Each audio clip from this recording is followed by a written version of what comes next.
America आणि Iran यांच्यातील युद्धामुळे भारतीय शेअर बाजार हेलकावे खातोय। अशातच आता यावर्षीच्या मान्सूनच्या अंदाजाचा शेअर बाजारावर परिणाम झालाय। परिणाम आज सलग तिसऱ्या दिवशी शेअर बाजार घसरला।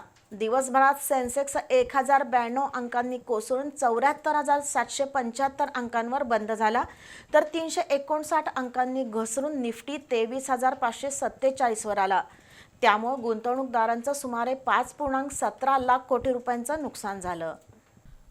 अमेरिका इराण युद्धाचा शेवट कसा आणि कधी होणार याबाबत कुणीच ठामपणे सांगू शकत नाही, पण युद्धाचा अनेक क्षेत्रांवर गंभीर परिणाम होऊ लागलाय। भारतासह जगभरातील शेअर बाजार हेलकावे खात आहे। आज सलग तिसऱ्या दिवशी भारतीय शेअर बाजारात घसरण झाली। दिवसभरात सेन्सेक्स 1092 अंकांनी कोसळून 74,589 वर आला, तर निफ्टी 359 अंकांनी खाली येऊन 23,547 वर स्थिरावला।